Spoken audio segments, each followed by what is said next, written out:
Welcome back and thanks for being tuned in to Times Now. A lot of activity happening in Tamil Nadu. Currently, Vijay is meeting the governor. That meeting is still ongoing and our colleague Madhav Das Gopalakrishnan is joining there from the spot. Madhav, has the meeting concluded? What's the update from the Lok Bhavan? Well, there's some movement. You can see, in fact, the security is being beefed up over here. Some amount of movement that we saw from inside the Lok Bhavan, where, in fact, outside the barricading, etc., has been done. So we can expect to see some kind of movement in a short while from now. Some supporters of the TVK also coming in here with the news of Vijay actually coming into Lok Bhavan, and they're currently, waiting at this point of time for Vijay to emerge. But really, really crucial meeting, because this meeting will be a culmination or it will be the beginning of a protracted battle. And the reason we are saying this is that thus far the governor has not been convinced that Vijay has the numbers, and therefore has asked Vijay to come up with the 118 number. Now, at a time when the governor is meeting, it is legal consultation that has happened. Top lawyers, including Abhishek Manu Singhvi, who even spoke about the precedent of the single largest political party being invited to form the government in such a situation as a hung assembly, that will have to be exercised, and therefore citing the Sarkaria Commission and other reports and other precedents to say that that's the only option that the governor has. Now, if the governor is still not in agreement, then there's always the possibility that the Congress could exercise its legal options. In fact, Girish Chodankar, who we spoke to a short while earlier, who is in fact the Congress's General Secretary in charge of Tamil Nadu, said we have the political options as well as the legal options that we will use to take our fight forward, alleging that the governor is doing all this at the behest of the BJP. Notwithstanding that, there are also two very significant statements that have come in, Pratibha. One from the VCK and the other from the CPI. Now, while they've not explicitly said that they're going to be supporting Vijay in the case of a floor test, what they have said is that what the governor is doing is wrong, and that Vijay should be allowed to take his oath of office as Chief Minister of Tamil Nadu. This is a clear softening of the position that the VCK and the CPI have taken today, after the fact that we were told that they were miffed, that they were not consulted by the Congress and, of course, the TVK while that alliance was being formed. But now with their softening, what really does that change in terms of the options before the governor?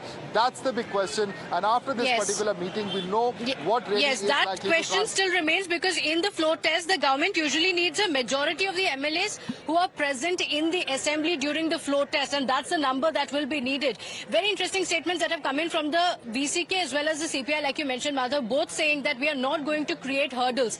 What does this indicate? They have not actually said that they will be extending their support to Vijay's TVK, but they've said that they're not going to be creating hurdles. If they actually abstain from voting on the day of the floor test, then the majority mark required will also be reduced. In fact, if the VCK, if the CPI, if the CPM all abstain from voting on the day of the floor test, if the governor asks for it, then TVK will only require 113, which they do have 108 from the TVK and, of course, 5 from the Congress party, with the support officially extended now to the TVK. Are we looking at a situation like that? That's the question. Dharani also continues to stay live with us. And Dharani, is it a situation that we could perhaps see? Because, as we mentioned, over the last few hours, there has been a softening of stand, and it has been a clear indication from VCK as well as the CPI. They may not be extending support, but they've also made it clear that they will not be creating hurdles for him to become the Chief Minister.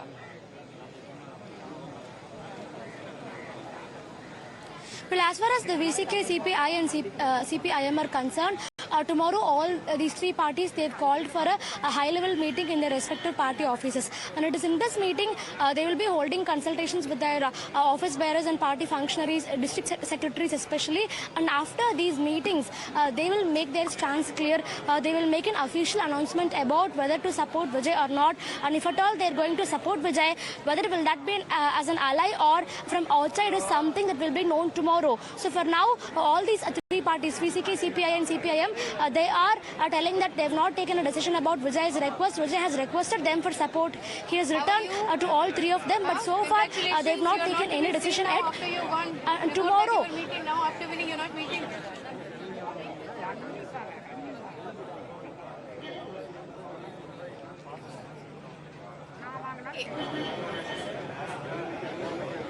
Okay, all right. So this is a possibility. We don't know yet if that's going to happen.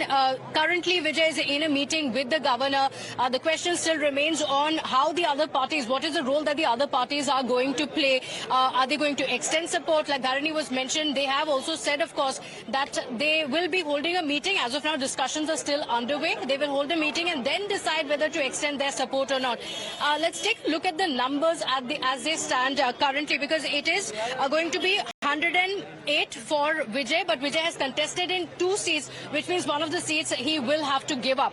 So that number reduces. Again, it also reduces from the assembly. Now, that number will also be extremely crucial, apart from the fact that the Congress party is also willing to extend their support with the 5 MLAs. Currently, Vijay is inside. He's meeting the governor. He's going to be deciding on what is the next step to be taken.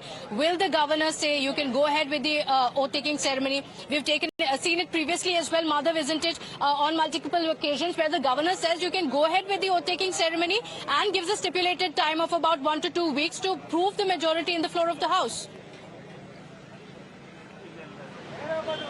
Well, what's very interesting, Pratibha, is that, every side can argue its case when it comes to the governor and the governor's role in the Indian constitution. Why? Because the governor has tremendous discretionary powers in terms of what he or she can do when they are in office. And each side will put out various legal arguments, judgments, constitutional precedents, various commissions that have been put in place to look at it. But yes, broadly speaking, if you look at the entire constitutional jurisprudence when it comes to what the governor can do, broadly speaking, there are a few principles. One, they will have to look at the pre-poll alliances, and whichever is the biggest pre-poll alliance, that will have to be given priority. The second comes in when it comes to the single largest party. Will the governor consider the single largest party in the case of a hung assembly and give them a chance or a shot at forming government if they are staking claim? Then comes the role of post-poll alliances and political parties which are actually, forming their alliances after the election to cobble together an alliance, because the Indian constitution envisages a scheme wherein the members of the Legislative Assembly come together and decide upon a chief ministerial face, elect a particular chief ministerial face, and that particular leader then becomes the face of that particular alliance. Now, in case of a hung assembly, we've seen on multiple occasions very, very strange bedfellows, whether ideologically or politically opposed individuals and political parties coming together to form governments. Now, in this particular case, what Vijay and Congress's argument is that despite them having the numbers in terms of the single largest party or the single largest post-poll alliance, and also saying that we are the only ones at the moment staking claim, no one else is in a position to do so. What really happens to that particular argument? Because remember, we've also just broken about an hour ago that EPS has also sought time with the governor. Will he then stake claim to form the government? And if he does do so, what then happens to this claim of Congress party that we are the only ones who are in a position to form the government? Because we understand that leaders such as Lima Rose, etc., from the AIDMK have been in touch. Basian also in touch with several of those leaders as well. So with the top leadership of AIDMK, also several of them keen on a tie with the TPK, what happens to the entire realm of possibilities in terms of who will come together and form a government? That possibility is wide open, because even the possibility of DMK and ADMK coming in was discussed last night. Of course, Chief Minister M.K. Stalin completely outrightly rejecting those allegations in an interview to a prominent newspaper.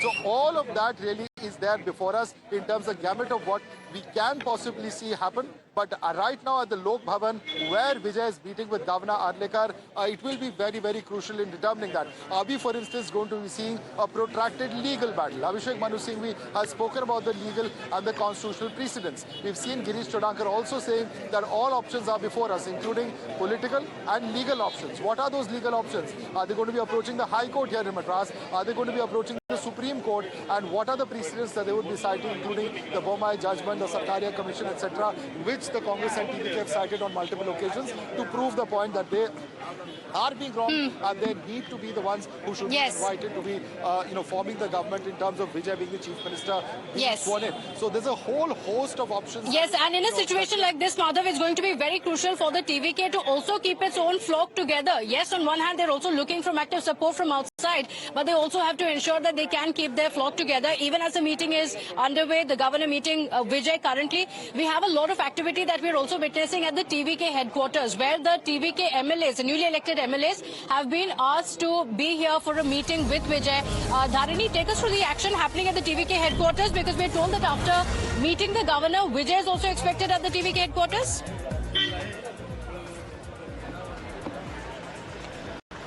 Well, Vijay is not expected at the TVK headquarters after meeting the governor at the Raj Bhavan. He is expected to go to his Patnapakam residence in Chennai. But as far as this meeting is concerned, we are learning that this meeting will be headed by the General Secretary of the party, N. Anand. So we have seen almost all the MLAs entering the party headquarters. In fact, we are showing you visuals from in front of the party headquarters here. There is heavy police deployment and hundreds of Okay, all right. supporters of. Dharini, interrupting you there for just a moment. We have